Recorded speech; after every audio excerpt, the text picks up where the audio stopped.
The first pitch on this Tuesday afternoon in the Southwest District as the Cats get set to take on the Graham G-Men.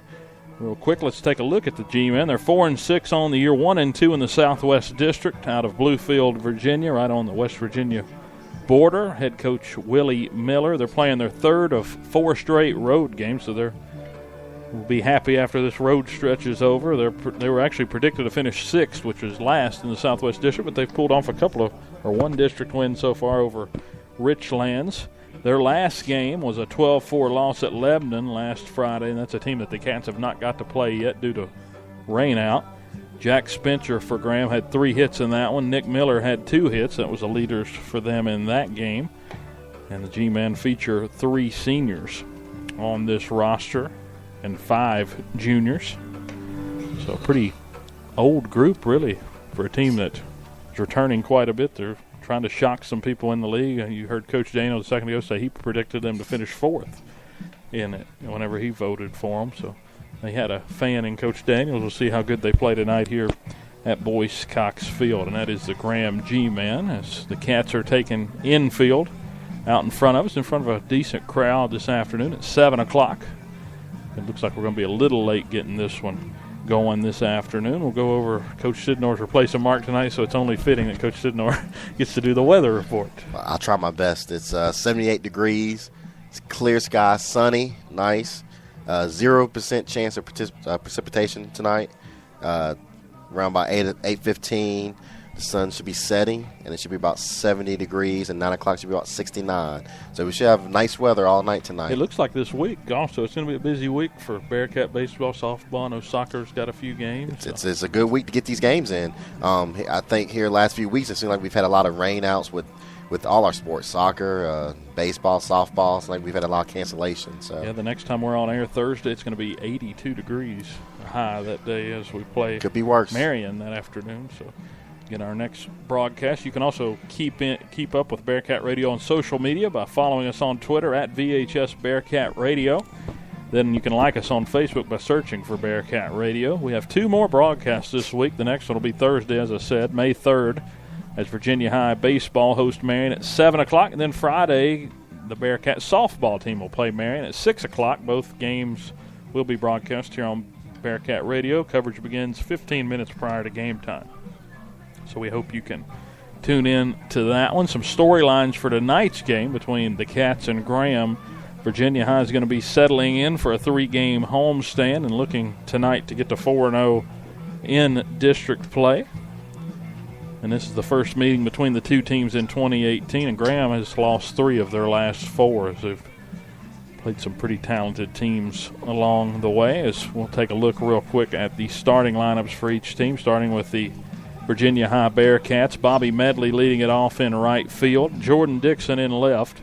Zach Griffith, the starting pitcher tonight, he's in the 3 spot. First baseman Justin Lewis. Tyler Anderson, the designated hitter, in the 5 spot. He's hitting for Austin Davidson, who will be playing at second base. Nolan Haas at third in the 6 hole. Jared Mouse, the catcher. Then Michael Bradley at short in 8. And then batting ninth, Jamie Lathrop, the center fielder for the Bearcats, who was yesterday gunned out another player on the base paths. He's become dangerous out there in center field. We need some of those. We need to save some of those for football. Yeah, I told Jordan Dixon earlier today to tell Jamie to let a couple of the runners get over that way. They'll keep running on him. As the season goes, they're liable to just stop running it all on.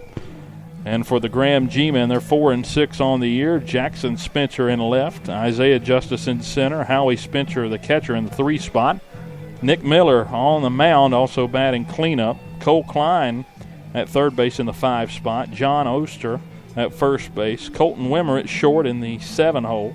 At 8, Nate Mounts at second base. Jalen Wheeler in right field. So that is the starting lineup for the Graham G-Men as the umpires are over at home plate. And both teams seem to be warmed up and nearly ready to go, as we should be about ready to get going, as just waiting on Mr. Sword, PA, to get things underway this afternoon. Again, you couldn't really imagine a better day. I believe this is the best day we've had for baseball this whole season to this point, and we're almost halfway through it. Which, with a weather like this, you kind of want that key matchup, like one of those big district rival games. But tonight's one of those games that I guess the pressure is a little bit on us because, we kind of come in this game like Graham is, predicted to finish last and we're near the top. That you never know. I mean, Graham would come out here and get a couple of hits, get some runs on the board, and put some pressure on us. And baseball's just a funny sport sometimes. You just don't really know. That night could be your night where you just can't get a hit, and the other team hits everything, and baseball's funny sometimes like that. Yeah, the big thing tonight we'll be seeing if the Cats can get their offense back going, because last night just 4 hits in the 8-1 loss to Tennessee High. So we'll see if they can get back onto it. And does that mess with you a little bit? Like when you get in that game where you don't get any hits, you're not producing anything, you get out here and you go a first few innings with no hits or a couple strikeouts, and mentally baseball kind of gets to you a little bit. You start overthinking things. Yeah, so we'll see how they do. And on the other side of it, that's the good thing about baseball. You have a bad day the day before, you get to come back out and do it all again the next day. And this has been a team that has had a little hiatus before the game last week because they were supposed to play Lebanon on that Thursday, I believe. So they had a break from the 23rd until the 30th. So they had a full week off of baseball before they got to play yesterday. So they're really kind of getting back in the swing of things. That's a long time. And they were playing well. So, I mean, you kind of don't want to. That's a football schedule almost 7 days a week. You hate to kind of take that week off when you're playing well. Now, when you're playing bad, you want to get that week off. But we'll see. I mean, we got some big games coming up and keep it going. And, last night, forget about it and come back with this one tonight. Get the win tonight. Yeah, and the good thing is this is a team that historically has just dominated the district. Yeah. It's been a team that's had a lot of success in district play, and that really is a credit to – we talk about this, it seems like almost every half inning, but Coach Daniels and his schedule, he schedules some tough opponents for the Cats. It's every year, too. But, that preps you for playoff time. It preps you for the end of the season. You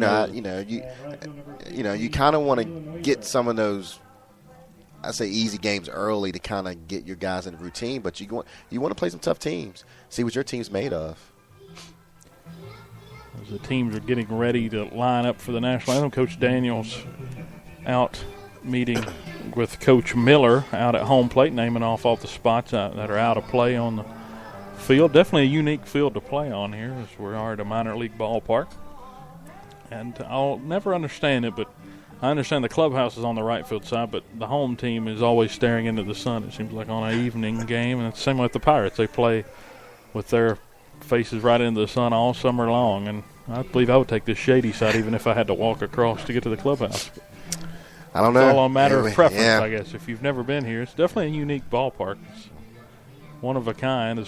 Our press box is not really connected to the ballpark. It's kind of offset, isn't it, really? It's different. But that makes it special, though. See, yeah, it makes it definitely a unique ballpark. So the national anthem, and we'll be back to get set for baseball here from Boyce Cox Field. You're not wired to have a response to this sound. You're neutral to it, and you can hear it repeatedly without feeling anything. But when we introduce a new stimulus, save the food, we've achieved pulling a natural or inborn response from you.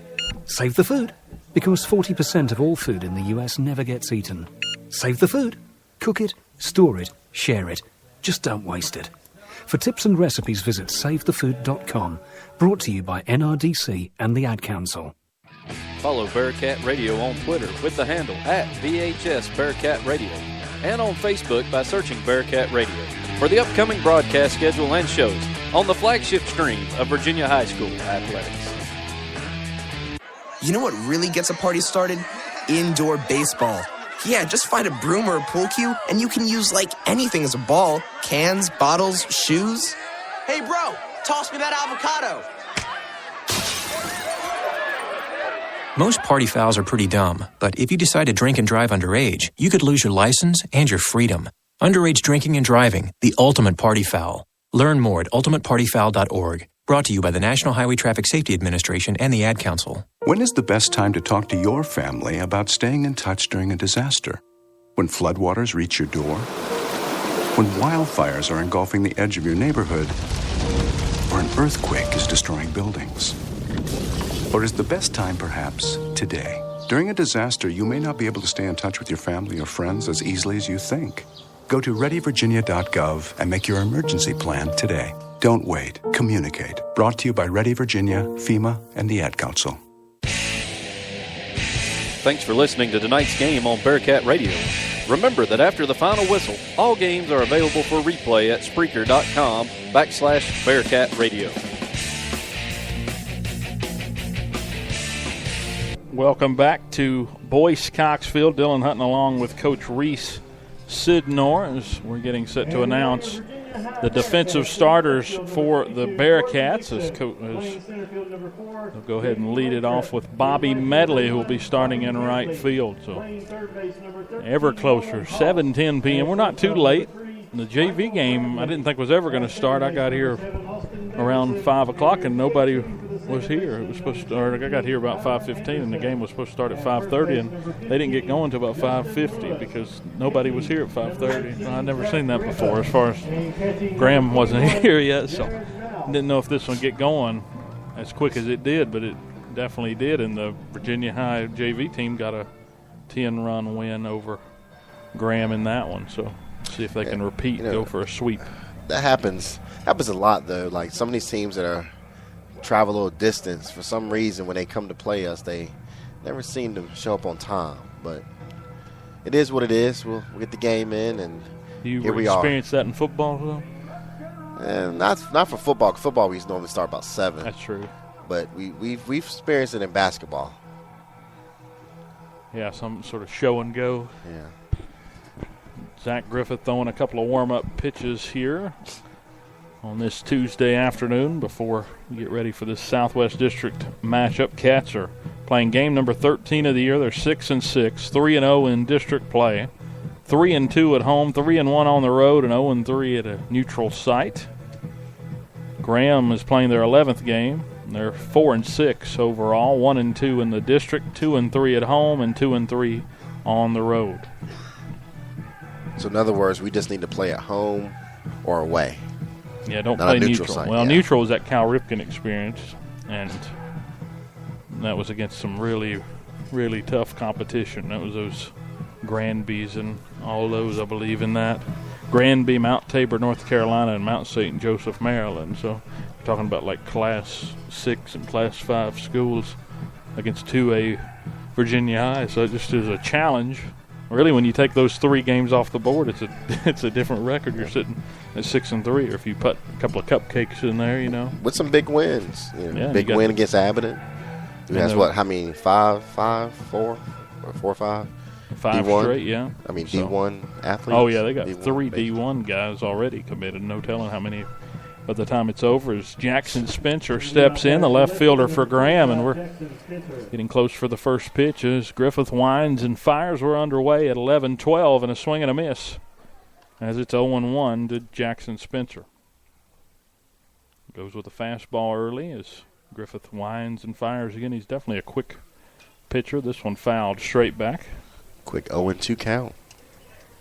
I always find it interesting. Some of these kids go a little bit old school and no batting gloves. Yeah, that's what Spencer has chosen to do, and even Griffith on the mound is kind of old school. He takes the glove over his head whenever he was winding up as he kicks 0-2. This one fouled over toward the football field on the right field side, out of play. It's still 0-2.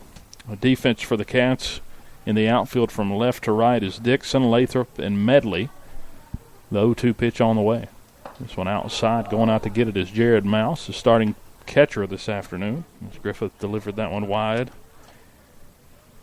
In the infield, let's go around the horn. Haas at third, Bradley at short, Davidson at second, and then Lewis at first. That's the defensive starters for the Cats as this one's fouled back again over to the football field area. 1 ball and 2 strikes.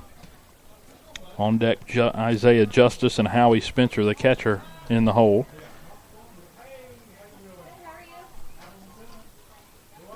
Pitch on the way. This one inside, just missed. Didn't miss by much there with the fastball. That was a spot they were getting against Richlands the other night. There was some that were several inches inside there on the hands. Got to figure out what the umpire's going to call tonight. Yeah, definitely. This is a different group for sure. As the 2-2, this one lined off the glove of Lewis and into the outfield and should be extra bases. Rounding first, heading for second is Spencer, and he'll pull back. Bobby Medley got it in quick. And it holds to a single. It hit off the glove of Lewis. It looked like he had a chance at it, but just a little too tall. You know, I spoke about that last time we did that 3-man